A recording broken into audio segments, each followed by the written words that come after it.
All right, guys. So we should be live. If you can hear me and see my face, let me know in the chat box. Been a while since I've done this. I'm here with Richard from Entrepreneurs in Cars.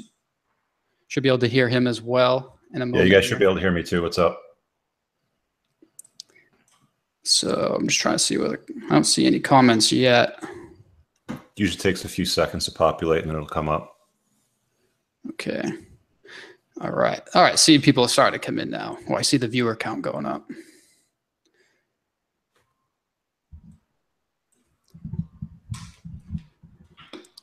What mic is that, by the way? It's Yeti.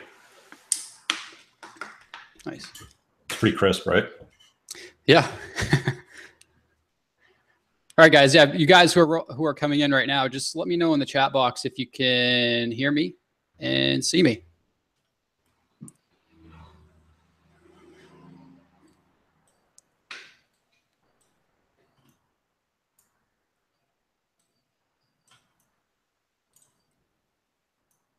Always an experiment going live, that's for sure.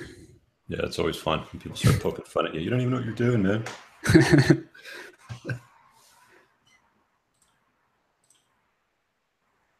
Oh, I don't see any comments yet.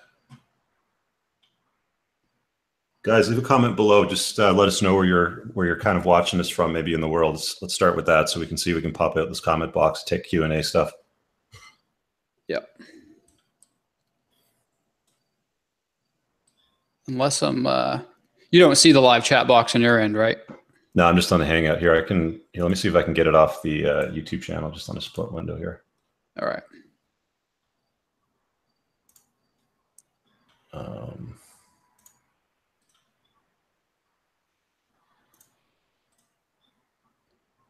right. Yeah, okay, so I can see the comments. You do see comments? Yeah, I got Quebec, New Hampshire, LA. I'm from Texas, Chicago. That's weird. I don't see nothing. All right. Do you want me to take care of the Q&A part then? I can just read out the questions if you want. Sure. I'm gonna try to reload this chat box too. Sorry about the confusion, guys. We'll get this thing sorted out real quick for you. Yeah, or at least me. I'm an amateur at the live stream. What's up, London, New Zealand, Texas, Chicago? Yeah. London, late over there. Right. Okay. Yeah, I don't see shit. So I'm just gonna try. Right. Let me try the live control room, and then if I can't see that, then I'll just give up. But cool. All right, I see him now. All right, I see him. Sweet. Cool. Yeah. Okay. Good. All right, guys. Let's go ahead and kick off. Sorry about the delay there. All right, so what we're going to do today is Richard and I are just going to kind of give you, tell us kind of a really brief origin story about kind of like our areas of expertise in regards to business and marketing.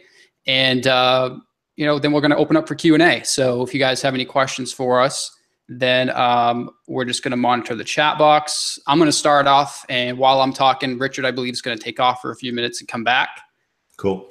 I'll be right back. Go ahead. Okay. All right. So let's go ahead. Actually, I'll reveal the Lambo news since you guys are waiting for that. So I did sell the twin turbo Gallardo yesterday. So that was the big news. And I know I kind of teased that in the most recent video. It is sold. So it's gone. And that means that, now we are switching focus to the next car. So the next one is obviously a Huracan. I'm also considering a Ferrari 458 or perhaps a McLaren 650S or something. I don't know. Or Richard says that the 720 is definitely something to check out. So I know you guys were waiting for that. So that was the big news. It's sold. Twin turbo Huracan, says Aiden. Yeah, that's the ultimate goal. All right. So I'll start off with kind of my background, and we'll open up for questions. As you guys know, I mean, I've been posting some business videos on the channel, so you guys are all pretty much familiar with kind of my story. I know we have some new people on here tonight, maybe from Richard's channel. But, you know, my area of expertise is really in digital marketing. You know, I worked in the corporate world for a while as an architectural designer, and, you know, kind of quit that job, started a web design business, then got into online marketing, did some information marketing, created some small software products, done some consulting. And that's kind of where my area of expertise lies: direct response advertising, stuff like that. And of course, you guys know I'm a big Lambo fan. So if you want to talk about Lambos, I'm more than up to talk about that. So I'll hand it over to you, Richard. And yeah, cool. Thanks, man. So my background's, I've been an entrepreneur pretty much my whole life, but I took a bit of a hiatus in my 20s to go work in the corporate world, doing what everybody told me was to be done, like, you know, be the corporate custodian and help build somebody else's business. I took a package when I was around 30, about 3 weeks after I bought my first house, and needed to figure out my own shit, and figured out that I wanted to create my own business. So got started in 2003, basically helping people with credit card debt. Canadian credit card debt's kind of a funny industry, but kind of keep that long story short. I think my area of expertise probably lies in hiring systems, optimizing and automating certain things and processes and procedures. I've created a life, I guess, now where I have multiple sources of income from different places, have a big passion, desire for cars, love hanging around entrepreneurs. You know, a lot like Pete, like we connected a few years ago just because I reached out to him. I was a nobody channel. I reached out and I said, hey man, I'd love to do an interview with you on, you know, your car and your business story. And you know, it's just something that I've followed since then. So it's always been a fun thing for me to talk about business and cars and kind of like mash it all up, which is why I created Entrepreneurs in Cars. It really started with me wanting to tell the success stories of people that have bought their toys and kind of the story behind it. So yeah, happy to answer questions around business, entrepreneurship, cars, even a lot of red pill stuff. I've kind of pivoted my channel the last year in that direction, but I still talk a lot about cars. So yeah, wherever you want to go, man. Cool. Yeah, I just want to say, I mean, to see how your channel has grown, you know, since the last time we talked, is amazing. You're doing a good job with it, and I really like the direction that you've taken it, for sure.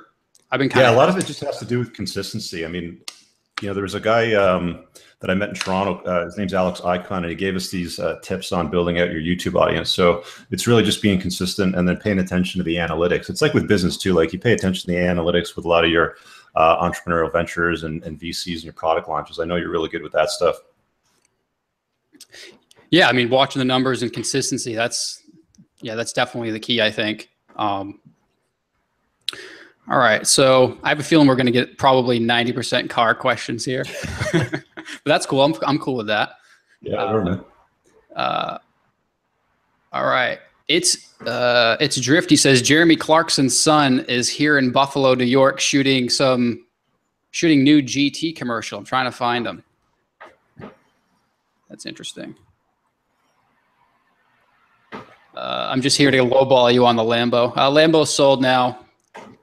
Took the ultimate lowball.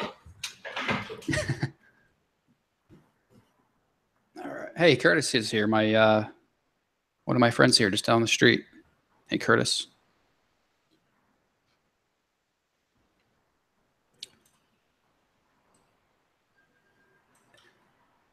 VF Engineering Supercharged Huracan. That's actually something that you know, I'm actually looking into. I mean, I like turbos personally. I like the sound of turbos. I mean, I like everything about turbos. But I mean, seeing Parker with his VF Engineering Supercharged Huracan, it's kind of, I kind of like the idea of that instant boost, and you can take it off, you know, when you go to sell the car. So that's definitely something I am considering.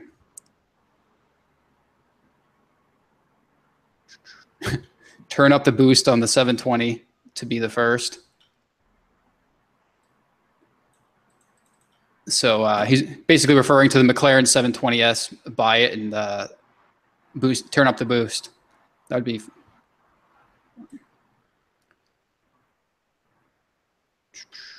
All right. All Lambo questions. Tons of Lambo questions there. Wow. Buried in Yep. them. Yep. All There right. you go. So, There's that business question. all right. Good Exotic job, Whips. Exotic Whips TV. So, you want to just kind of randomly field the comments, and I mean, whoever feels comfortable taking whatever comment, I mean, I'm fine with that. Yeah, I can jump on if there's something that I can add some value to. Okay, yeah. All right. So Exotic Whips TV says, I'm in internet marketing, started in affiliate marketing back in 2009. Now I create e-commerce brands and offers for affiliates. Have either of you tried putting your PPC skills to use to grow your YouTube channel? That's a great question. To be completely honest, I mean, the prior businesses that I built, it didn't even require me to be that good at pay-per-click advertising. That's a skill that I'm actually still developing, but that's actually part of my plan, Exotic Whips, is to start using YouTube's advertising platform. Eventually, I don't want to do it now until I, have stuck with producing consistent content for a period of time. Just to add to that, I'm not sure if I follow the question exactly as it's intended, but advertising platforms like the basic PPC stuff like Google, Bing, Yahoo, stuff like that, its payoff is almost, I'm not going to say it's diminished. It still works. People still use it. There's still money in it. Google makes a shit ton of money off it. But the big growth areas are still Facebook, YouTube pre-roll ads, and Instagram too, depending on what your product or service is. But tied it into a YouTube channel. I've been asked before by other people. There's a guy, what's his name? Roger Dodger, some other states, I can't remember. He was a big M3 guy, and he was asking about doing some advertising on YouTube for his channel to build it. And I discouraged him completely because you're going to burn through your money doing stuff like that. I don't think you should try to build your channel based on paid advertising. YouTube wants you to do that. They'll make some money off it, obviously, off you. But I think if you produce really good content and you're consistent with it and you've got a good message, your channel will grow naturally, and you just kind of build off the analytics from there. Yeah, I mean, I'm kind of come from the digital marketing world. So, I mean, I look at that a little bit differently, but personally, I wouldn't just, for me, I don't want to jump like right into it. But I mean, I think once I get my channel to a point, I would, start taking some of my more popular videos and, using promoting them as featured videos and featured search videos or discovery videos. I can't remember what it's called, discovery ads. One person I really like who does videos on this is Alex Becker. I don't know if you guys have ever seen his channel, but he's one of the best in paid traffic. I mean, I've learned a lot from just watching his videos.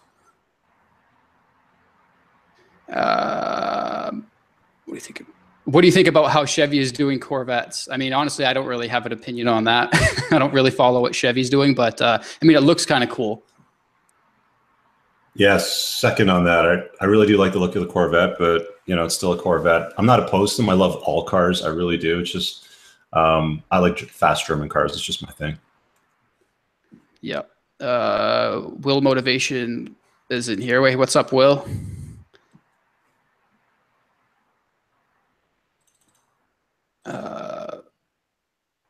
How can I get started on a okay. All right. So how can I, Chimp637, that's a cool name, by the way, says, how can I get started on a web-based business today making money? I'm 24. I'm a 24-year-old university student. I have a part-time job. I have money saved and don't mind to spend if it is within my budget. Okay, so I'm 24 years old, part-time job. I have money saved. Okay. I'll take a crack at this, and if you want to take a crack at it too, Richard. But if I was to go back in time, that's 24 is when I started my business, I believe, when I was 24, and I wish I started it years before that, to be honest. But if you're in university, part-time job, I would start. If it was me coming from a digital marketing point of view, I would look into affiliate marketing because you really don't need much startup capital.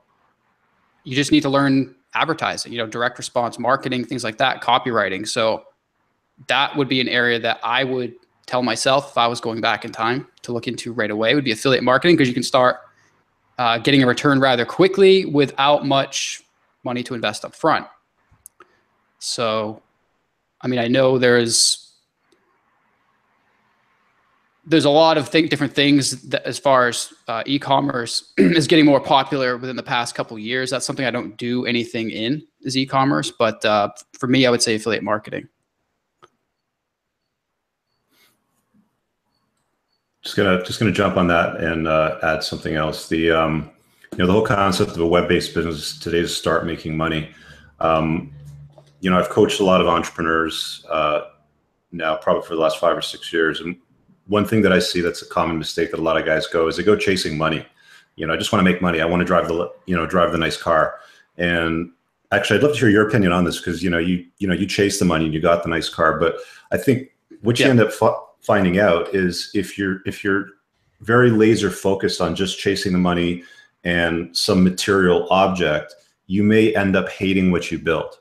You may end up finding out that the juice isn't worth the squeeze, and all the work that you do to achieve that goal just wasn't worth it, and maybe the price you paid just wasn't worth it. So you want to focus on building a business on something that you love, that you're passionate about, something that you might even do for free anyway for a period of time. Like YouTube's a great example of that. Like Peter and I have been doing YouTube for a while now, and the payoff is tiny. It's very small, and to try to monetize, it's actually quite hard, but I still do it because I enjoy it for a couple of reasons. One, I get to teach, and I also help build out a very small business quite slowly, on the side. So just don't chase the money is a big piece of advice that I want to give you, but chase the passion, and then the money will come afterwards.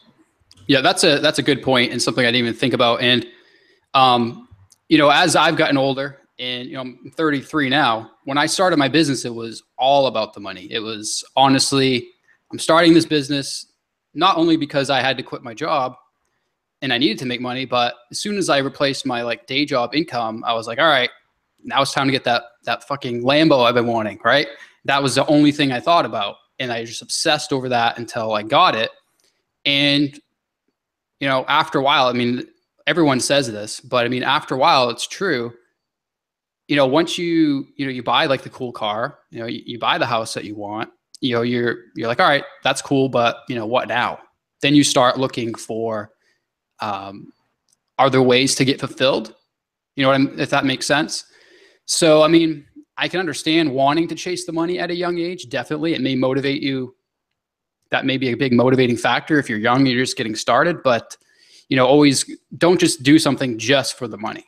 Like Richard said, I mean, if you can tie it in with something that you are passionate about, that you like doing, that's not going to burn you out in a couple years, that would be the direction I would go for sure.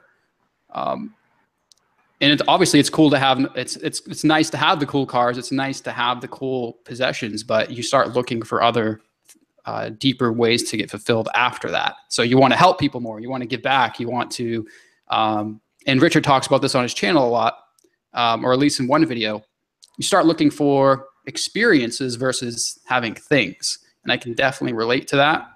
I guess that's my point of view on it. Yeah, stuff is, when you get stuff, it's cool for a little while, but then after a while, the stuff kind of owns you, and you're like, okay, shit, now I've got this car and I need a bigger garage. I got to build a house. I got to get a lift. I got to find somewhere to store it in the wintertime. I gotta, So there's actually a lot of, how can I put it? There's a lot of serenity, calm, and sense of fulfillment when you can create a life where you can do what you want, when you want, having options matters. Being able to say no to somebody matters. Being able to tell somebody to fuck off that you don't want to do business with or have a business transaction with matters. And that's the real power of money. Yeah, I feel anyway. Yeah, that freedom to be able to pretty much do whatever you want. I mean, whether it's to work when you want, live wherever you want. If you don't want to deal with somebody's shit, you have the freedom to just be like, all right, I don't need to deal with you. Goodbye.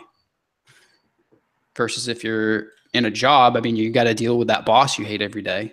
That's definitely not freedom. So just to kind of recap, I mean, the 24-year-old guy, I would just say I mean, a lot of people get hung up in thinking too about doing stuff and they never actually go out there and do it. So I would say definitely just do something. Like, doesn't even, I mean, pick something that you can be passionate about, something that, you know, you can wake up in the morning and be happy about doing. I mean, I think it's okay to chase the money in the early stages because it can help motivate you, but just realize that as you evolve and become wiser, you know, cool things are not going to be, it's not going to be just about the money after a while, I think. But definitely get started now. Don't wait until like you're in your late 20s or early 30s.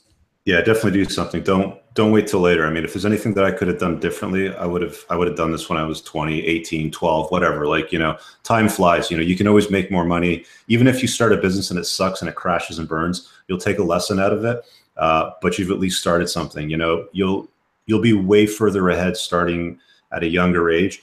You know, I tell people this all the time. Don't let school get in the way of your education. You know, if you're 18 years old and you're finding that you're not loving what you do in school, or 25, you're in university, as that guy was saying, and you're hating what you're doing because you're not getting a lot of value out of it.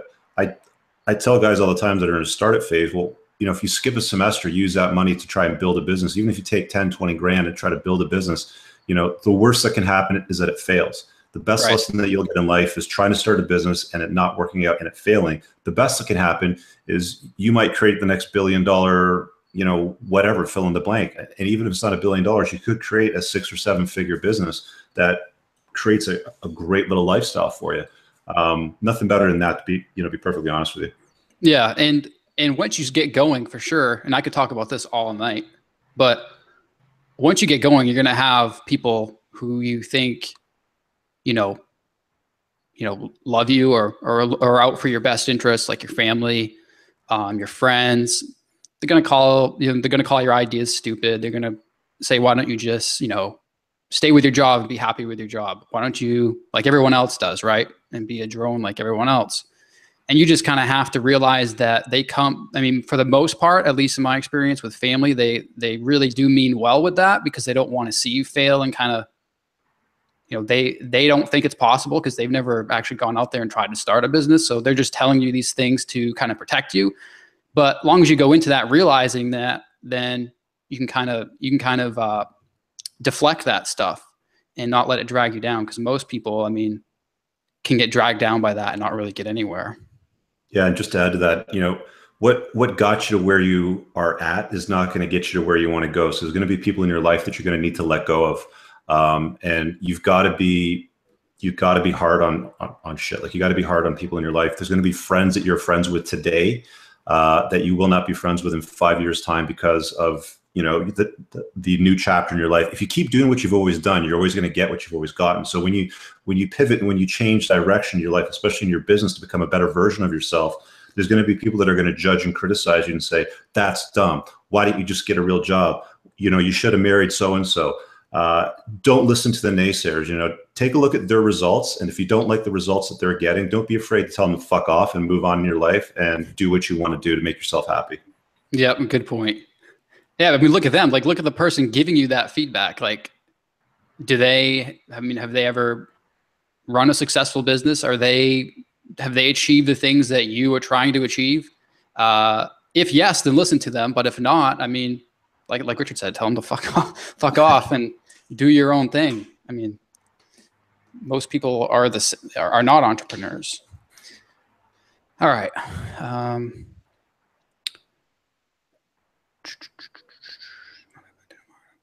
Coderman, isn't that our mutual friend? Matt Keefe, yes. Yeah. Let me just answer that real quick. Yeah, Matt, the Patreon thing has kind of been working. I haven't done it correctly. You need to create exclusive content for your Patreons. Exclusive Q&A seem to work, so I've got to give that a little more attention to help build it and add some extra value to them. And the second part is, has YouTube let up on the red pill video blocking? Not really. Although I think it's gotten so bad that it's going to get to the point where policymakers and legislators will probably force these large tech companies to allow any content that's got any political bias to reach people that want to see it. But right now, yeah, what you're seeing is pretty accurate. They tend to filter out more of the left style of content to viewers, and they'll block stuff that's more red pill. Like, they want you to be blue pilled and zombied and kind of walk through life and buy their stupid shit all the time, right? Yeah, I was just reading this. Sorry, I was just reading a comment from the real PewDiePie. Cars are gay. Oh man, that's what people say when they can't afford them. I love comments. Yeah, the comment section never ceases to entertain. I love bestiality. Can I do that? I mean, you may want to look somewhere else. Okay. Let's see. There's a good question from Carlin there. Like, how do you vet your software product ideas? Which one was that one? Carlin. All right. All right. Yeah. How did you vet your software product ideas, AKA fail fast and make sure what you were working on had an audience and met a need? Were you just solving your problems to start? Good question. All right. So when I first started doing software, I mean, I kind of had a little bit of an advantage because I had built up an audience from selling the info products and all that. So to answer your question, I'll answer your question about the software ideas first, and then I'll go back to what I would have done to kind of vet those ideas if I was starting without an audience. So basically all I did was I just listened to my customers. I mean, that's pretty easy. I mean, we have a support desk, or we had a support desk, and people would buy our other products. They would write in and be like, well, I wish this product did this. I wish that you had a product that did this, or, you can learn a lot just by listening to your customers. And that's where I got the ideas for all my products. I mean, and I would be like, roaming the internet one day. I had an idea for a software product when I was actually buying the Lambo back in 2014. I was on Lamborghini Dallas's website, and they had like this interesting little video player where they had videos of all the cars, and while you were watching the videos of the cars, you could shop for merchandise. And I was like, oh, that's cool. How do they do that? And then I realized that they were using some other really expensive software to do that. And I was like, well, I mean, my customers would be interested in having something like this for their websites, but they don't want to pay $500 a month. So I was like, all right, I mean, I'll ask them if they would want me to create this product, and I would just, they'd come back and they'd say yes, and I'd create it. But if I was starting from scratch, I mean, there's so many different ways you can kind of vet your ideas that you cannot just be talking to the marketplace. I mean, let's pick a niche really quick. I mean, Carlin, I don't know if you're still on, but I mean, just give me a random niche if you're on. If not, I'll just pick one and kind of go with it. But let's say that all right, we'll make up a story here. Let's say that we'll use the carpet cleaning example again, because that's a really easy one to use. Let's say that you either worked in the carpet cleaning industry, you owned a carpet cleaning business, or you just for some reason have an interest in going into the carpet cleaning industry, and you want to create like a software product to help carpet cleaning business owners. I mean, the quickest way to get feedback from the market would just be to honestly make a list of like 50 carpet cleaners within, your state or whatever, and just pick up the phone and call these guys and be like, hey, my name is so-and-so. I'm not trying to sell you anything. I'm just doing some market research. And I was wondering if I could ask you a few questions about how you run your business. And where you're not really selling anything, most of them are going to stay on the phone and be like, all right, sure, hurry up, I'm busy, whatever. And then you want to ask them questions like, can you kind of explain, what are some things that you struggle with or hate doing on a day-to-day basis when running your business? So if you're talking to all these carpet cleaning business owners, they may come back and tell you things like, it takes me 30 minutes to estimate a job because I got to go in with a clipboard and pad of paper and sketch it all out and bring out my calculator and all this. It takes me too long. And then let's say you talk to like 50 of these people, and like 20 of them all are saying that. Well, that's a good candidate for a product idea right there. They're all complaining about the same thing.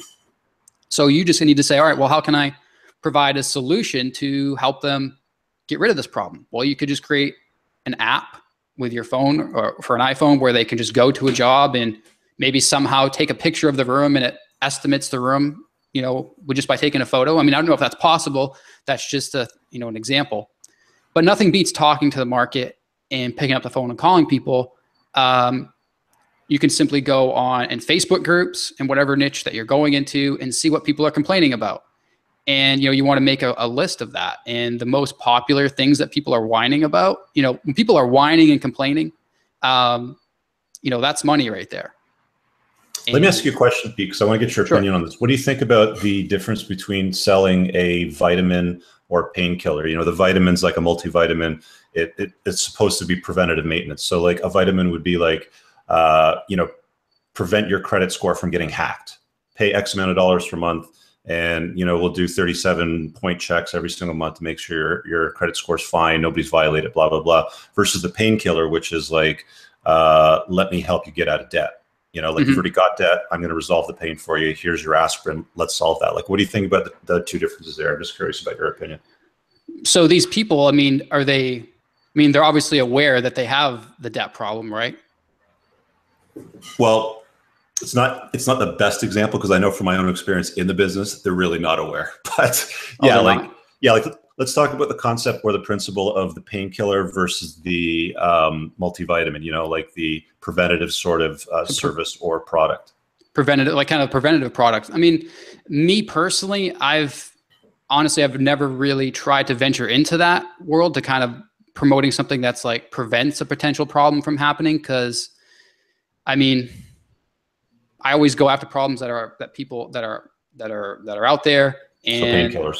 Yeah. I mean, that's my personal experience. I mean, so that would I would need to definitely sit down and do some, you know, I would have to definitely think on that one. Cause I've never done that type of marketing.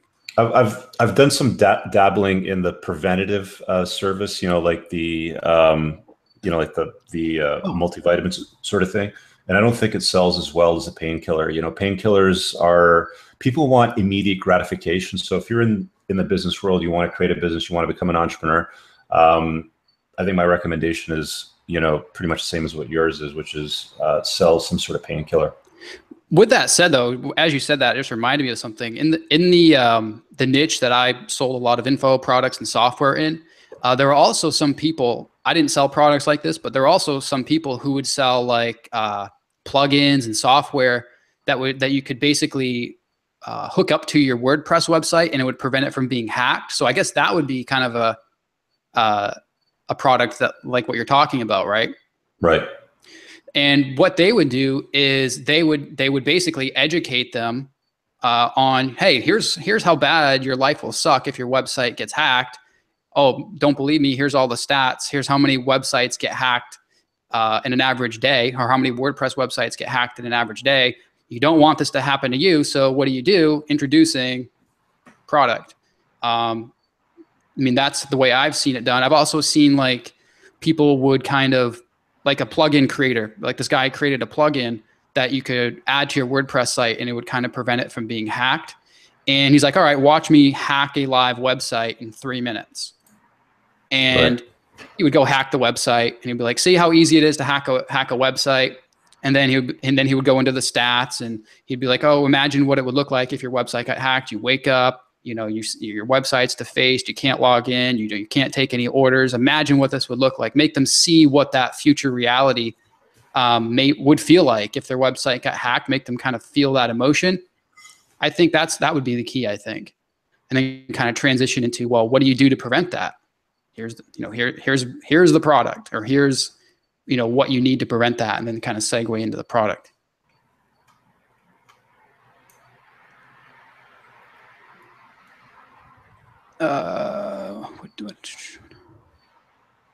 You got Chimp 637 talking about a Ferrari 355. I just want to let you know, Chimp, do a little background on that car. It's got shitty electronics, and the motor is expensive as hell to maintain. Every couple of years, you got to pull the motor right out of the car. There's better Ferraris you can get that are easier to maintain, brother. Like F430 or an F360 is probably a far better car.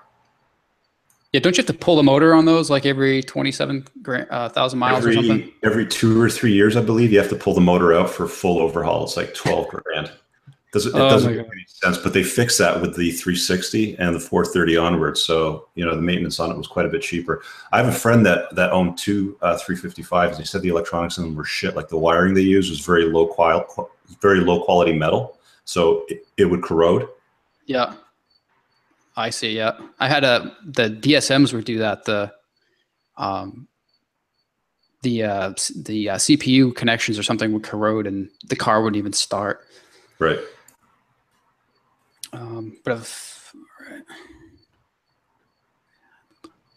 Chimp also says I have a Ferrari hat and people on campus look at me like I'm superficial or something. But everyone has dreams and has to start somewhere. Every time I see myself in the mirror, I see that Ferrari is motivating for a long-term goal.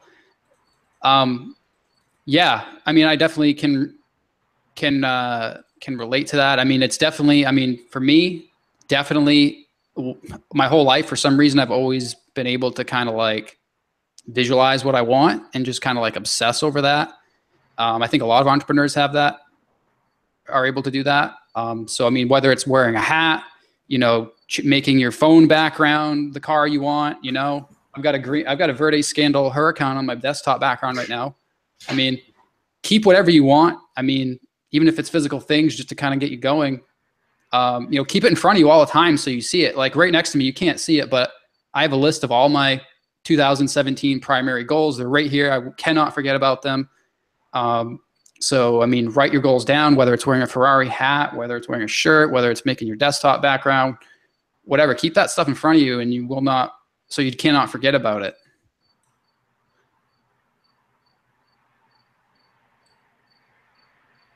Do you do all of that stuff, Richard? I mean, I used to do vision boards. I did a video on my channel a couple of years ago about vision boards and what I thought of them. And they work, but they work in a superficial way. Like I remember I had a vision board with all this shit on it, like the watch, the house, the car, whatever, fill in the blank.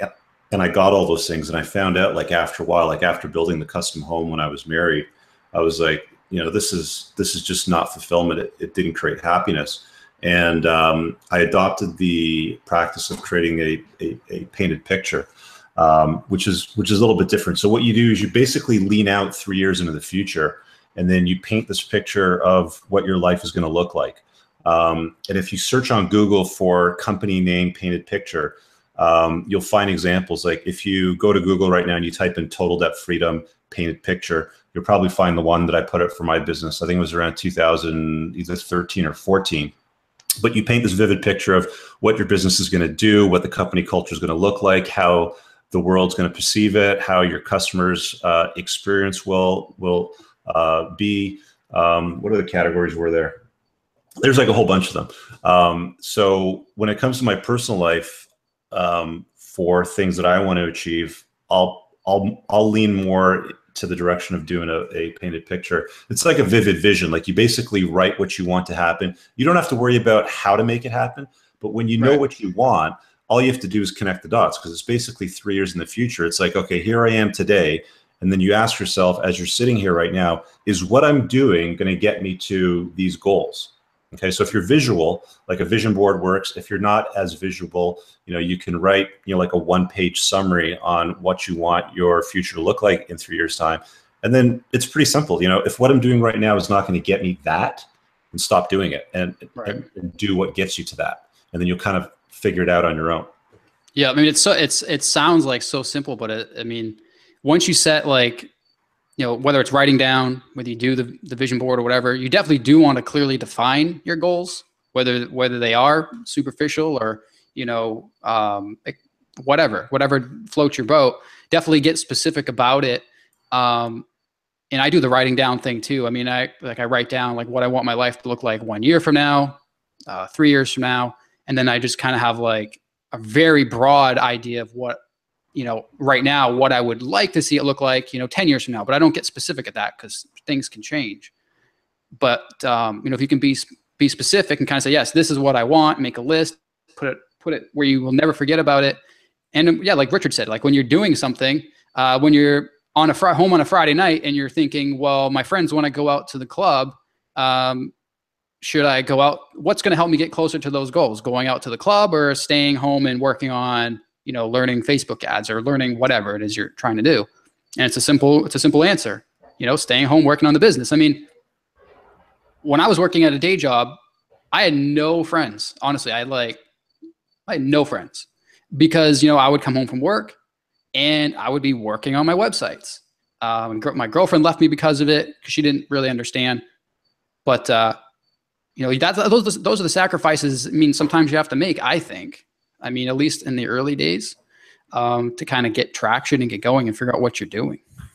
Yeah, just to add to that, I've talked to a lot of guys in their 20s on my coaching platform, and don't be afraid, guys, to commit your 20s to building yourself, setting the groundwork, creating your business. Whatever it is that you're working on, there's far too many guys that put way too much emphasis, especially in their younger years, to long-term relationships with women. And right. It's a dream killer. It's really like, if you're dating somebody and you want to create a business, there's a lot of fucking work that has to be done.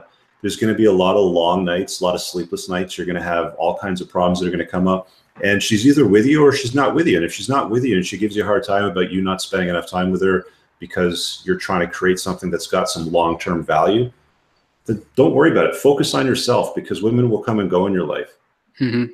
And I think most women won't understand that. I mean, most of them won't know. I mean, they'll probably see it from their point of view. Like, oh, I mean, you're gonna work on the computer again tonight. Well, yep. I'm gonna go do this. Hey, it is what it is. I mean, it's not something that everyone can deal with. That's for sure. You got a question there that I'd like to answer. Mr. Blind Jay says, is it possible to maintain and run a 6-figure online business while working 9 to 5? And yet, yes, it is possible. I mean, a 6-figure business is 100 grand a year. It's not that hard to do. It's pretty easy. In fact, I know a few people that do it outside of the 9 to 5 business. But if you want to create a real, like a proper business, nothing, and I mean nothing, will get you activated to get shit done than not having a source of income. Right. Exactly, man. Burn the bridges. That's what I like to use. Blow them up. Because if you don't give yourself a reason to take action right now, you're going to procrastinate. You're going to drag that shit out for so long. You're totally going to dick around. I mean, like, something that might take you 5 years to build, on a part-time basis outside of your 9 to 5, you could literally do in 3 months. Yeah, exactly. It's interesting. When I started my business, that's what I did. I quit my job, so I knew that I had no income, because I knew I would have to take action. And just recently, I started a new business, and I procrastinated on it for like a year and a half because I had an income source. So I was like, all right, well, I'm done screwing around. I'm gonna shut this other business down and not have any income, or most of the income's gone, so that I have to make this work. So, I mean, put yourself in a situation where you have to perform. It's scary, but I mean, you will get shit done when you do that. Do you want to do Carter J? He's asking about best way to invest your money to save it for a Lambo. Yeah. Just one last thing to, what's his name? Mr. Blind Jay. By no means am I saying, and I don't think, I mean, maybe, I don't know what Richard's point of view is on this, but by no means am I saying, you have a business idea, go into work tomorrow and quit. That's not what I would do. I mean, I would obviously validate your idea. Once it starts getting traction, like you see a little bit of traction, you're like, all right, then you can start thinking about, then you can leave. I mean, that's what I would do. At least validate the idea so you're not scrambling. I mean, but then that could be a positive, I guess. Yeah. And I totally agree with that. I mean, I was forced into it because I took a package and I went home. So I was really motivated to create something and get it off the ground. And it happened really, really quickly for me. And you did the opposite. You just quit your job. Yeah. All right. So Carter J, what's the smartest way that you have found to invest in your money to save up for an exotic car like a Lamborghini, other than being successful in your business already? Well, I mean, I mean, the only way I know how to make money is with business. I mean, I'm not sure what you mean by do what you're, I mean, to back up, I don't know what your situation is. I mean, whether you're making money from a job, but I mean, if you're making good money from a job and you can legitimately, you know, put that money away, I mean, technically, I guess you could do that over time. I mean, I personally wouldn't, because I mean, if you're tied to a job, then you really don't have any control. So, I mean, if you're financing it, then what happens if your job disappears? I mean, that's kind of a hard question for me to answer. I mean, for me, I would just say go, you know, start a business, and even if you can afford the car, like don't buy it right away. I would wait until the point where the purchase is something where you don't have to stress about it. Like right now, I mean, I could go out and buy a Huracan right now, but where I just started a new business, I'm not going to. I'm gonna wait, you know, until, you know, probably, you know, sometime later this winter, where I can be like, all right, you know, the new business is I figured this out. You know, I'm gonna go. You know, I can go do that without even thinking about it. So I would say wait until you can't even think about it. If you don't want to wait like 40 years, then be an entrepreneur, unless you have got into money some other way. Yeah, just to add to that, Carter, I would put your money anywhere where the opportunity for loss is huge. You know, speculative like cryptocurrencies. Like I've got friends on Facebook that are constantly banging on about cryptocurrencies and Bitcoin, and it's going to be worth, you know, $20,000 a coin in a few months, and blah blah fucking blah. And you know, I've been telling them for months, you know, you don't put the entire farm on something like that. I mean, there's guys that have made money. There's guys that have lost a shitload of money in the last week too, right? Like if your end goal is the Lambo, and you know it's going to cost you whatever, you know, $150,000, you know, put away 10 grand a month for 15 months. There's your 150 grand. But put it away somewhere that's reasonably safe. It's going to get you a slight rate of return on your money, where you're not going to lose your initial deposit. For me, I like private lending. You know, if you know anything about money, that the two ways to make money is to either create a business that makes you money, or employ people that will make you money, or money will make money. So, you know, if you know how to invest it properly and lend it to people through private lending for more, you know, through mortgages and things like that, then it's pretty easy to protect your capital and get like, you know, 12 to 15% on it. Mm-hmm. Yeah, I mean, for me, I mean, I've always been the type of person where, like, I try to only focus on like what I know about. Like, I know personally, I don't know anything about the cryptocurrency or anything like that. I mean, I know what I'm good at is building web, you know, online businesses. That's what I'm good at. So to me, that's the way. That's what I invest in. Like, I invest in building, you know, building products and marketing funnels and advertising. That's what I know. And, you know, that's how I get a return on my money, is by reinvesting it in the business. I don't know if that answers the question, but okay. Oh, all right. So a couple people, do you mind if I mention a couple people coming in asking what the Lambo secret is? So for you guys just coming in, I know some people are still coming in after I announced it, but the Lambo secret is that the twin turbo Lambo is sold. Someone finally bought it. It's going to Texas, back where it came from. Almost, this is weird, like down to the exact day, 3 days after I took delivery. I mean, 3 years after I took delivery, which is kind of weird, but so it's sold. The next thing on the horizon is a Huracan or 458 is kind of what I'm looking at. Possibly a McLaren.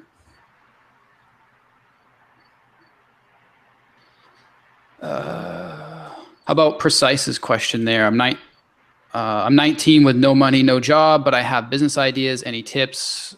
My family is poor, so I have no help. Well, do you want me to go ahead and start with that? What are you good at? You know, is my question. Like, what are you world class at? Because if you're not world class at anything, you gotta figure out what your game is, and then use that to build a business. Because you're not going to solve anybody's problem. You're not going to be able to offer any kind of service if you don't have any expertise anywhere. So, you know, if you got to go work, you know, as a corporate crony for a few years in an industry that you're interested in, maybe you can take something out of that. But that would be my question is, what are you a rock star at? And then, solve people's problem with that. Yep. And I do want to mention the last part of your comment. I have something to say about that. But like Richard said, what are you good at? What kind of value do you have to offer the world? Like, I mean, really all business is exchanging, value for money, right? I mean, this water bottle, it's worth something to me. That's why I bought it. Therefore, I'm giving, Nature's Place my money. So you're not going to make money unless you come up with a way to deliver value to the world. If you're young, you're 19, you may not even know what that is yet. So start looking, like Richard said, start looking at the things you're good at, and think, can these existing skills or abilities that I have, can they somehow be leveraged to solve other people's problems in the form of a product or service? If not, then you better start learning. You bet, start learning, and you can become an expert on pretty much almost any topic in a weekend if you just look on YouTube, right? A quick way to get going. I mean, look at social media. Social media is blowing up right now. I mean, obviously it's blowing up. But it's going to take over the world soon, I think. So, I mean, you're 19. Let's say you have those skills. I mean, do what I do when I started. I mean, maybe you can go out there and start helping local businesses set up their Facebook pages, and maybe help them, create video ads for their business. There's so much opportunity there. Now my family is poor, so I have no help. Well, I mean, I'm just going to say this. I mean, be careful on making excuses like that. I mean, you may not want to hear this, but I mean, I also came from a poor family. No one in my family helped me. And a lot of entrepreneurs I know came from situations like that. I mean, you can make excuses about your current situation for the rest of your life. That's what most people do. Or you can say, okay, here's my situation. I'm going to make the best of it, somehow. What do they say about that? You can either get results or you can have excuses, but you can't have both. Right. So, I mean, it's actually to your advantage if you come from a poor family and no help, because you'll be more driven. I mean, you're way more hungry. You're way more hungry for sure. Yeah. I mean, you look at people who win the lottery.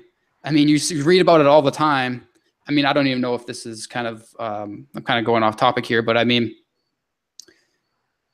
people who get fortunes, like they inherit fortunes and stuff like that. I mean, some of them lose it, right? People who win the lottery usually use it because they don't have the skills to kind of reinvest that money and keep it growing or whatever. So, I mean, use that to your advantage. You're going to be more hungry, more motivated, more driven to go after what you want. So I think that's an advantage. Let's do that question there about the best book recommendations he's talking about courses and life and stuff, but what's your top 3 book recommendations for a young guy, let's say in their 20s? Because I guess, most of the people on here, they seem to be younger. That's a great question. Well, I'm someone who I like to listen to audio because I'm always on the go. But I like to listen to audio books, but I guess it doesn't matter if you read them or not. But I mean, some books that have really changed my life. Number one would be I'm in direct response marketing, obviously. So Cashvertising is a really good book if you want to learn copywriting, how to write ads and write word headlines and sales pages in a way that make people want to buy whatever it is you're selling. So any book on copywriting would be something I would say, go out there, read as many of them as you can. Cashvertising is definitely number one. The next book, I just read this book last month, is Expert Secrets from Russell Brunson.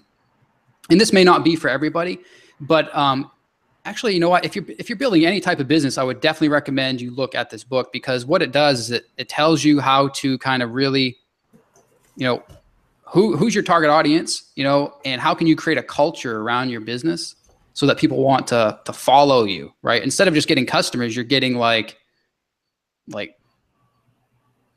hate to say it, but a tribe, yeah, right, yeah. So Expert Secrets, Cashvertising. I mean, what else? one book that really changed the game for me was The Millionaire Fastlane by MJ DeMarco.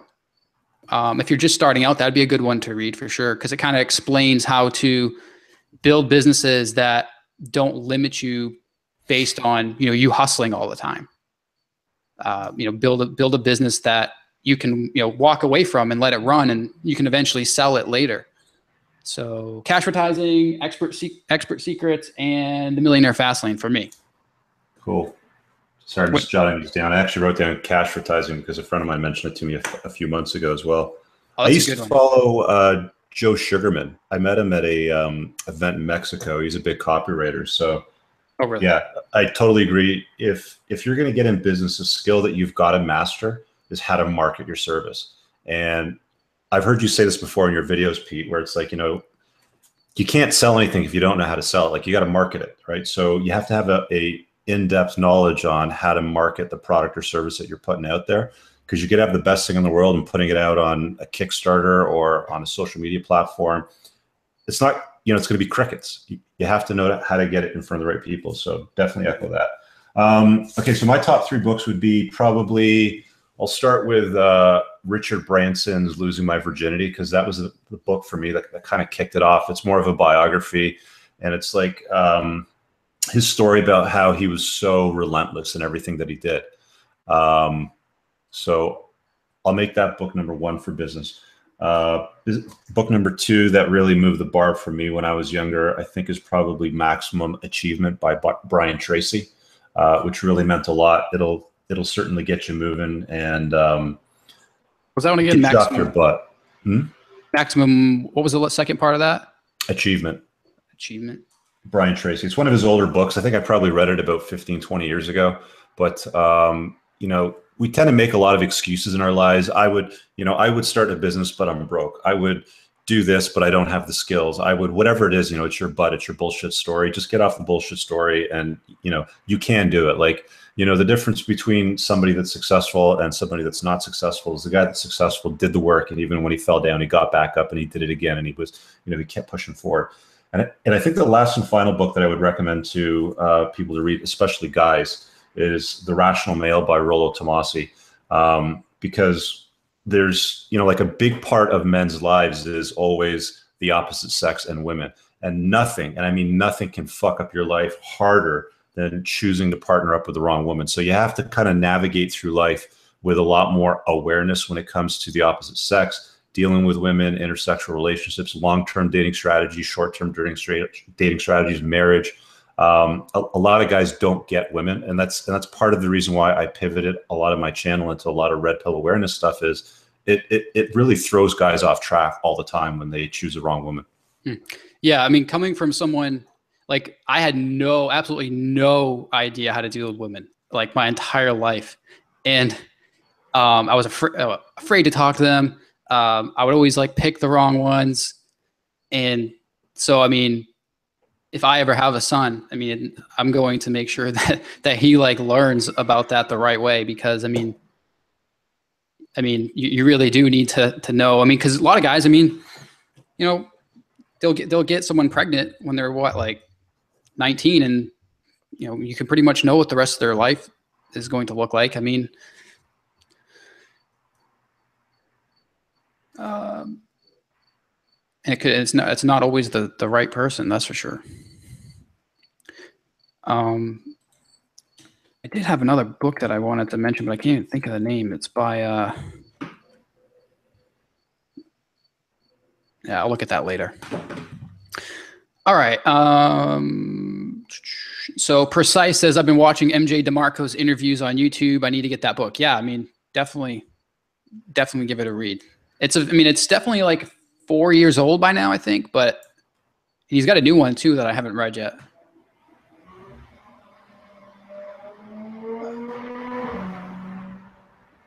A sport bike?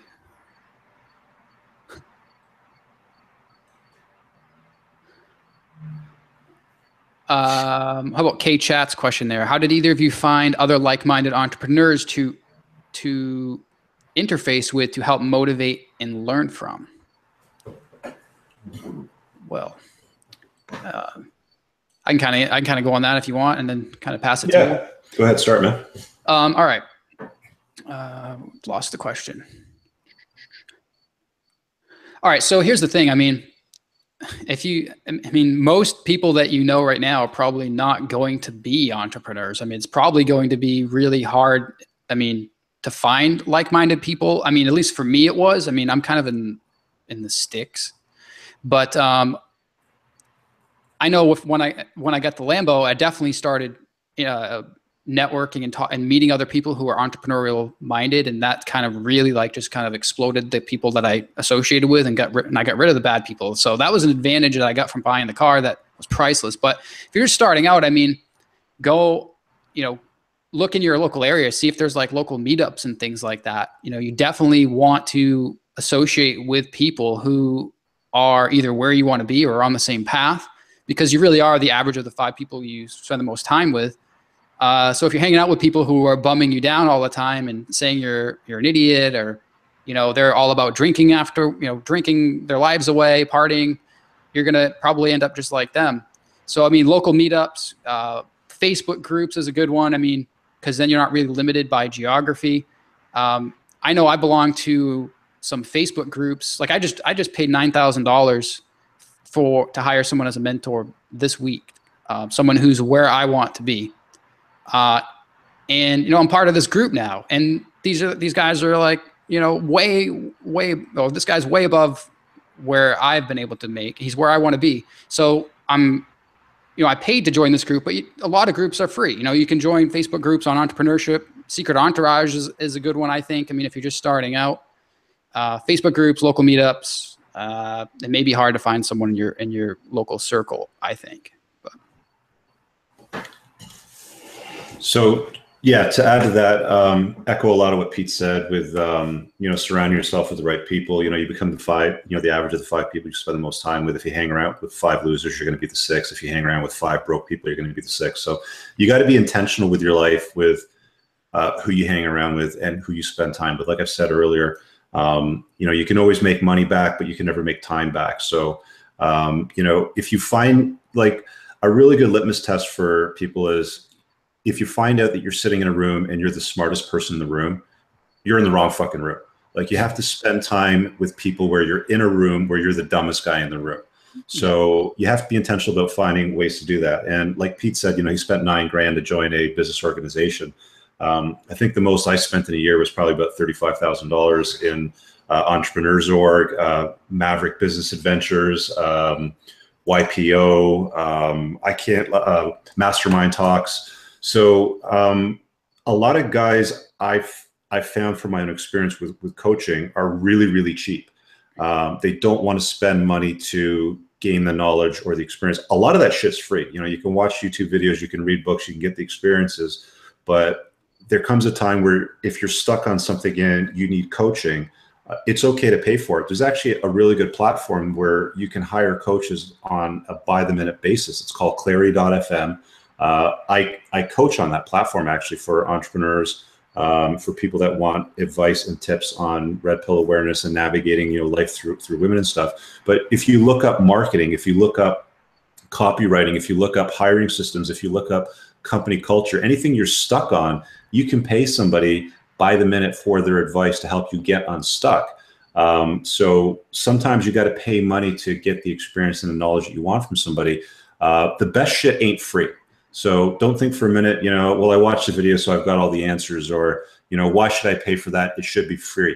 Those are some greedy ass people out there that think that they're going to get the best advice for free. The best advice is going to come as a multiple from what you pay to invest in yourself. If you're not investing in yourself, you're blowing money on what? I don't know, going out to the bar or getting loaded or getting stoned or the new video game or whatever it is.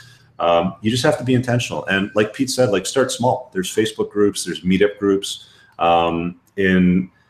If you travel in the entrepreneur circle, I'll give you these tips. If you travel in the entrepreneur circle, if you have a business that makes $250,000 up to $1 million, you can join Entrepreneurs Organization Accelerator Program, whereby you get a mentor for free as part of joining. I mean, there's a small membership fee, but you get a mentor for free that can help you build your business. But you need to get to the $250,000 a year in sales mark. If you're below the $250,000 a year sales mark, Facebook groups are good, meetup groups are good. But just put your head down and push. You know, it's not that hard to create a business that's going to make $250,000 a year if you apply your ass to it. Yep. And here's something really important. I mean, we're here because we're all interested in, well, our channels are in some way somewhat about exotic cars once in a while. We're all have an interest in cars, right? Everyone's here asking about the Lambo, right?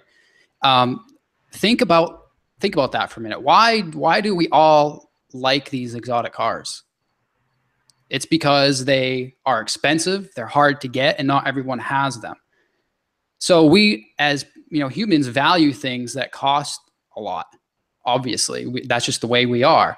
So if you like paid money to invest in like, a mentor, training, whatever, you're going to be much more likely to take action on what you're learning because you now have skin in the game, right? You've paid money to get this. Whereas you're watching a free YouTube video, it may be the best information in the world, but you're probably not going to take action on it. I mean, we're all like that. So we value what is expensive. We value what we spend money on. And the very act of investing money in training or a mentor will make you much more likely to succeed because of that, because you're more vested in it. And let me just add to that some more because DIDTV, sorry, I don't know what that is, but he mentions at the end of a question, he goes, how do you convince somebody to allow you to pick their brain? I fucking hate that phrase when somebody says, I want to pick your brain, because what you're saying to me is you want to pick my pocket. Okay. You want my time for free. And what do you offer in exchange? Before you tell somebody that you want to pick, don't even say pick their brain. If there's something that you're good at that you feel that you can offer to them, okay, like I'll give you a really good example. So on my YouTube channel, I get people all the time. They're like, hey, can I pick your brain? I'd love to sit down and have dinner with you. Like I'll pay for dinner. It's like, motherfucker, I can buy my own dinner. And if I'm going to have dinner with somebody, I want it to be a gorgeous woman. Okay. I'm not trying to be a dick here, but like you get the point. So the guy says to me in an email, this is somebody different. He goes, hey man, love your channel, like this, that, and the other thing. I'm really good at this. And I think that I can help expand your reach. I can help your audience grasp more information if I do these things for you. That guy's got my attention, okay? Because he offers some value to something that I suck at. I'm not good with editing. I'm not good with special effects and graphics and video stuff. Like I create really good content based on like my videos are very basic bitch. So anybody that's seen my videos know that I suck. It is like I suck at editing. It's just not my thing. Like I use Windows Movie Maker, right? So somebody comes along and he goes, I can do these things really well and I want to help you. Perfect. All right. So what do you want from me? He goes, I want you to coach me. Done. I will coach you in exchange for these things. I have no problem doing that. But as soon as you say to somebody, I want to pick your brain, or can I sit down and have coffee with you when I'm in town, or can I buy you dinner? I don't have time for that, because what you want to do is pick my pocket.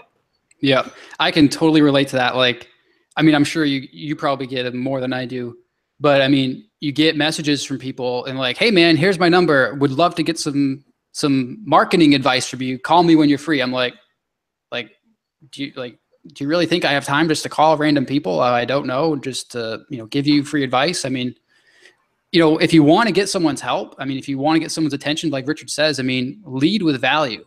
We'll mention, I mentioned the Millionaire Fastlane book, the author, MJ DeMarco.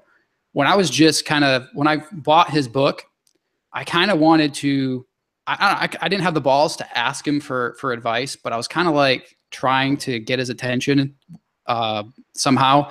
So I realized that he had a shitty Facebook page profile image or something like that. This was like 4 years ago.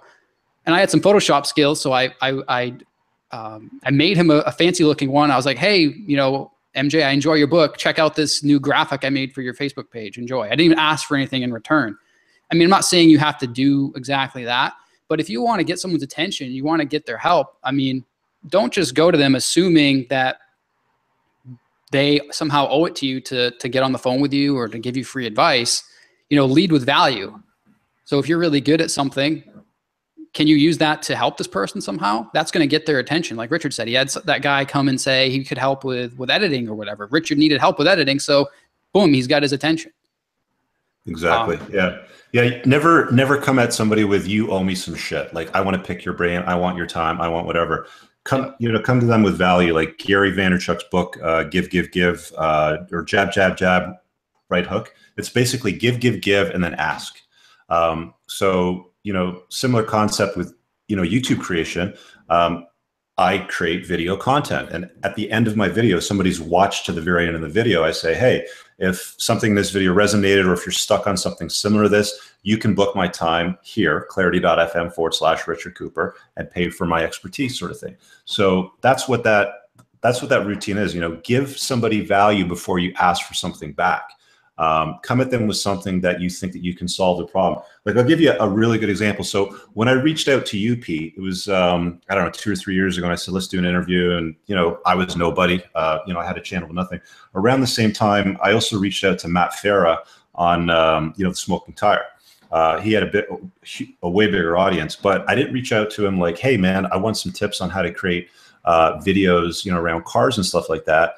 I took a look through his website, and there were some things that needed to get fixed, some links that were broken. There was a few things that didn't add up. And I just came in and I said, linked it, here's a solution. And then he wrote back, thanks a lot, and then I just basically had a basic conversation with him about, tips on creating video content. So don't open with a give me some free shit. Open with, I have something that can solve a problem that I see, on your channel, in your life, on your Facebook page, on your Instagram, whatever, Yeah, that's a good point. And you just kind of reminded me of something. I mean, if you guys want a really good strategy to a kind of under the radar way to kind of get someone's feedback for free. I mean, this is what I've done before, and I've seen other people do it in my industry.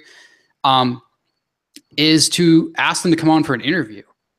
Because let's say that you were starting out on YouTube, right? And you're having trouble gaining traction on YouTube.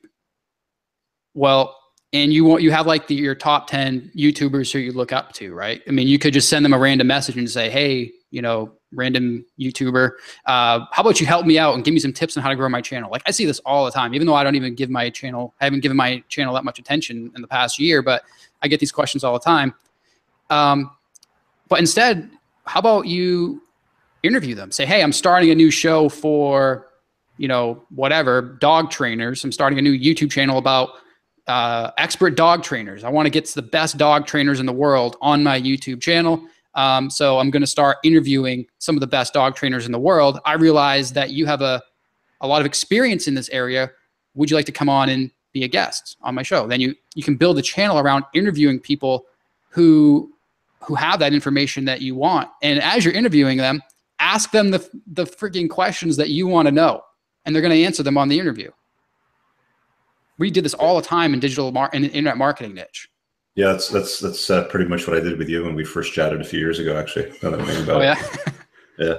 Yeah, that's a really good strategy, because no one's going to turn down an interview. I mean, that just plays on their ego. Oh, I'm going to be interviewed. My friends are going to think I'm important. I'm getting interviewed. Of course, I'm an important person. It also creates content on a separate platform for SEO purposes too, right? So if Peter Beattie's Garage uploads a video, it's always Peter Beattie's Garage. It's always something to do with Lambos or business or dirt bikes or bikes or whatever. And then somebody comes along, there was a guy that interviewed me a couple months ago, 4-Minute Masters. And then he uploads a video for Peter Beattie's Garage, 4-Minute Masters on entrepreneurship. It's a 4-minute video, doesn't take too long. It's rapid fire format. You're going to jump all over that. If you know anything about SEO, you're going to want content on other people's platforms with your keywords showing up. Yep, definitely. The interview model is a good way if you're a newbie just starting out. I mean, whether it's a YouTube channel, a podcast, I mean, whatever. I mean, look at what Secret Entourage has built. I mean, their front end of their marketing is, at least it used to be, is built around interviewing other entrepreneurs. And then once you read their articles, that kind of gets you into their sales funnel, and then you can see all their other paid products that they have to offer. So it's also it can be built into a big business by itself. But it's also a good way to get the attention of people who you want advice from. How would I go about finding a mentor? I can't just drop $9,000 on mentorship. But seriously, how do you convince someone to allow you'd pick the brain. Yeah, I think we kind of answered that. I mean, of course, you may not have the money to invest in a mentor, and you don't need to write off. I don't think. I mean, if you don't have it, there's free resources. At least start with the YouTube videos. Start with the lower priced. Start with books. I mean, $10 for a book, and then join these Facebook groups with other people who are on the same path as you, and just kind of, once you can afford to invest in that next mentor or invest in that next training, then do that. But you don't need to do that. You don't need to drop $9,000 for something like that. I mean, if you're just starting out. Right. And if you're dropping $9,000, you're going to get a multiple value back of at least 10 times that, right? I mean, like, for sure the room you're placing yourself in, spending $9,000 to get into that room will give you access to tools, resource, knowledge, people, like a network that you didn't have before. So it's worth it all day long. Like, investing in yourself and your network matters. Mm-hmm. Your network is your net worth for sure. Yep. I don't know if you may have heard about this before, but have you ever heard about the concept of the mirror? Like, in business, like how can you expect your customers to buy your products if you're too cheap to, invest in yourself? I mean, that's a big, exactly. Yeah. Like, for me, like, I'm in the business of selling, like, I sell consulting, basically, like digital like courses and things like that. So I was introduced to the concept of the mirror a while back, and it just made sense. It's like, I was asking people to spend, say $300 on one of my products. Well, am I too cheap to spend $300 on a product? Well, I answered yes at that point. So I went out there and I bought something, coaching for $300. You know what I mean? And I don't know how that works, but I mean, if you're too cheap to invest in something, that you're asking your customers to invest in, I think you're always going to struggle internally. So that was part of the reason why I like to invest in training, because I know that, I'm putting that kind of that good energy out there. Yeah. Like, put it this way. If I were to take away your house, your money, your bank accounts, all your cars, and plopped you in a trailer park in like a different state and said, "Here, Pete, go get started," you'd be pissed, but you'd figure it out. Like, you've got the know-how and the knowledge in your head, and you've got your network of connections and people. Like, all you need is a computer and an internet connection, and you're off to the races again, like, relatively quickly, right? Exactly. I mean, like, I know I've watched your video, the one where you had the business that you had the trouble with that particular business and it went down, and then, you know what I mean? It's like, when you get a business, even if it fails, like, what you get from what you learn from running that business is so much more valuable in the next business, right? Because you're going to start out, I mean, like Richard said, drop me off in a trailer park, I'll figure out how to make $10,000 a month. And I'll be making $10,000 a month in like a couple weeks, because you already know what to do. You can take it doesn't matter, take it away. I don't care. I mean, I'll come back quicker because I know how to get there now. What do you think about the trust comment there that he just mentioned? Where's that? It's the most recent one. It isn't that truth be told, it isn't that I'm cheap, but more scared these days. It is hard to know who to trust. Yeah, that's a good point. I mean, especially like where we have things like YouTube and Facebook. It is so easy for people for anyone to go online and be like, I'm an expert at this, pay me. But here's the thing. It's now also easier for you to spot the scammers. Like, I see this comment all the freaking time on YouTube videos. Is this a scam? Is so-and-so a scam? Is Ty Lopez a scam? Is this a scam?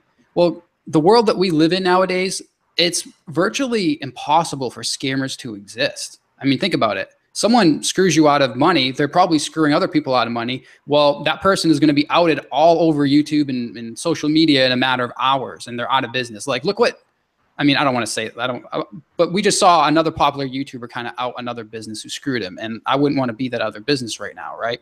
So if you think back to like the 50s, like the 50s and 60s, this is something I learned from MF CEO podcast. I don't know if you guys listen to that, but Andy Frisella. Yeah, Andy Frisella. He explained like the reason why people are so afraid of getting scammed. It's because back in the like the 50s and 60s, when direct response advertising really started to become a thing, or maybe it was earlier than that. I don't know. But back then, think about it. There was no internet. So these companies were taking advantage of consumers. They would, hype up this product and they could sell it. And, it would take so long for word to spread that these people were scammers that it just became so easy for these companies to screw people. So over time, people kind of, they learned not to trust advertising. They learned not to trust, consultants or whatever you want to call it, to trust advertising. But they were called snake oil salesmen. They used to travel from town to town, great distances, and they would sell the same bullshit, and then they would disappear and go to the next town and sell it again. But because information travels so slowly, it never caught up to them. Exactly. Yeah. I mean, look at today. I don't care. I mean, it's impossible for a scammer to exist. Will they exist? Obviously, but they're not going to be around for long. So, I mean, look at the people who have been around for a long time. Look at do they have case studies, success stories, real people that you can look up on Facebook and verify that they're real people? It's not hard to see if someone is legit. I mean, look at them on social media. All you got to do is take a look at their results. If you look at somebody's results, you can learn from the results what their choices are, and their choices will tell you what their belief system's all about, right? So just take a look at the results. I mean, if it's consistent and the pattern's there's no scam happening. It's it is what it is. You can't, it's like Pete said, you can't fleece people anymore. Yep. Or it's harder to. It's very hard to anyway. Yep. Jonathan asking about the Lambo news. Lambo was sold, Jonathan. Officially sold as of last night. So we will. I will be getting a Huracan probably over the winter. I'm not in a rush to jump to another car right now. I have some other things that I don't want to get distracted by getting another car right now. I just want to grow this new business I started, and over the winter I'll get another Huracan. All right.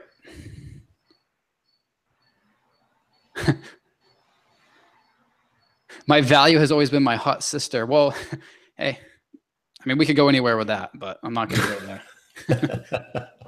Do you see what's popular on Pornhub right now? There you go. That was a joke. Sister. Yeah, that was a joke.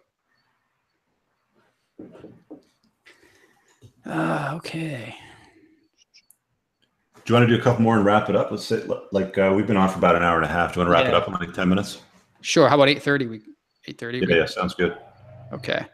So, I mean, guys, if you have any last questions, I mean, it can be about how to monetize hot sisters. It can be about business, marketing, cars,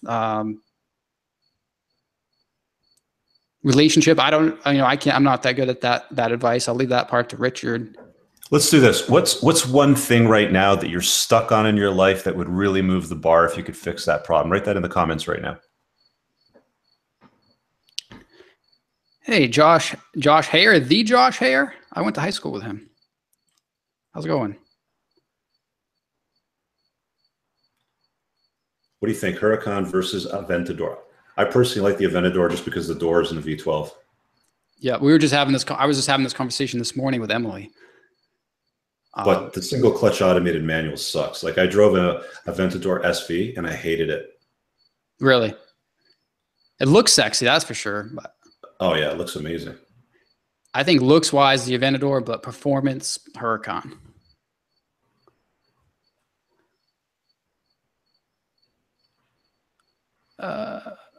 Brendan says breaking away from the 9 to 5 to start a business. Just, how do you eat an elephant? One bite at a time. You just start.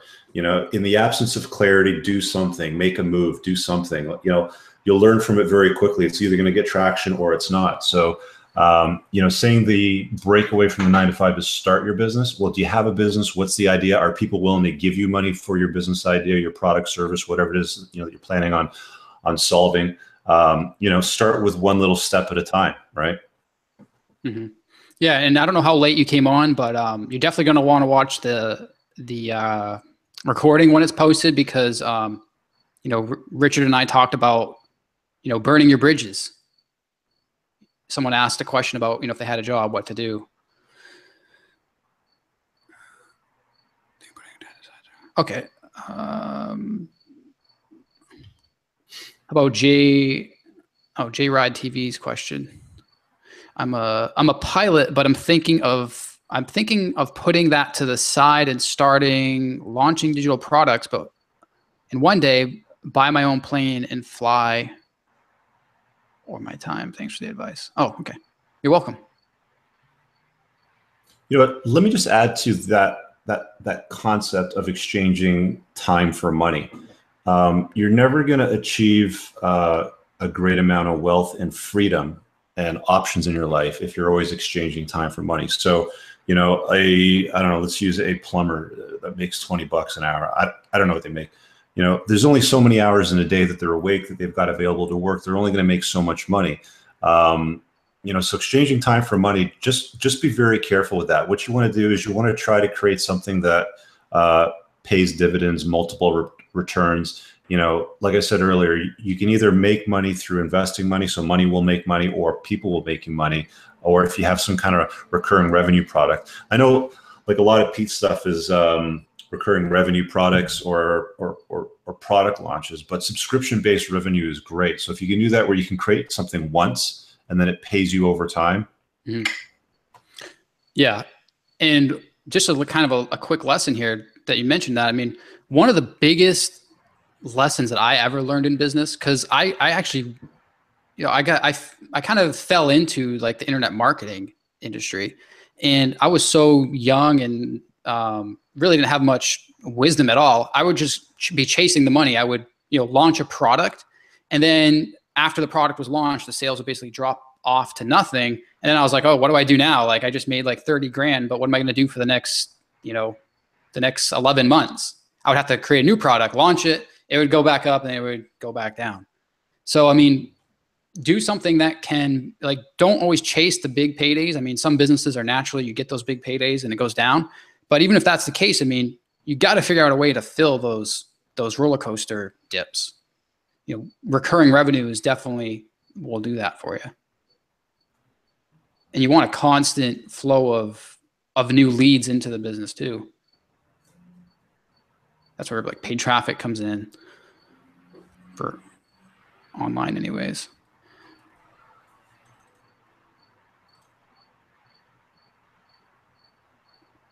All right. Rich, there's a question for you right there. If I had to do one thing different in my 20s, what would it be? I wouldn't waste as much time fucking around. I wasted a lot of time in my 20s fucking around on girls, on long-term relationships, on lining companies' pockets with gold, working for them for 10 years, getting stoned too often, playing World of Warcraft too much. You know, time flies, man. Yeah. You know, time really does fly. So, you know, if you're in your 20s, just be fully aware that in no time it's going to be like, fuck, I'm 35. How did that happen so quickly? Mm-hmm. 45, right? Like in no time. So be more intentional with life would be my biggest piece of advice to you. Yeah. I mean, I'm as I started to get older, I don't know about you, but when I turned 30, I was like, or 30, 31, 32, I was like, started to think totally differently about life. I was like, look how much time I've wasted just fucking off. You know, even though I've made some decent money in these businesses, but I mean, have I really just been fucking off and wasting time? Life doesn't go on forever. Yeah, it's definitely got a hard end. You know, there's two things that are certain in our lives is we're going to be taxed to fucking kingdom come, and we're going to die at some point. So, you know, you want to make the most of the time that you're walking the earth, and you know, you've got the capacity to do something and put a little dent in the universe. You know what I'm saying? Like, there's nothing more fulfilling than knowing like, wow, you know, I did that, and, you know, nobody else has been able to achieve that, or people have tried it and they failed miserably, but I did that little thing right there. Yeah. Yeah. Or I took an idea that was, you know, working, and I put my own spin on it. I made it better. You know, I made like Richard said, my own dent in the universe. I built my own thing. Something that you can say, I did that. Well, 8:30. Cool. You want to wrap it up, man? Sure. I'm starving. Yeah, me too. All right, guys. Well, thanks for making it out to this. I'm pretty sure we answered most of the questions. I mean, I'm more I'm definitely up for doing more of these in the future. So, hey, thanks for making it out. And thanks for Richard for joining, for asking me to do this. And, go check out his channel, of course, Entrepreneurs in Cars. Subscribe there. And thank you. Thank you, Richard. And thank everyone for making it out. All right, guys. Talk to you later. Peace. All right. Bye.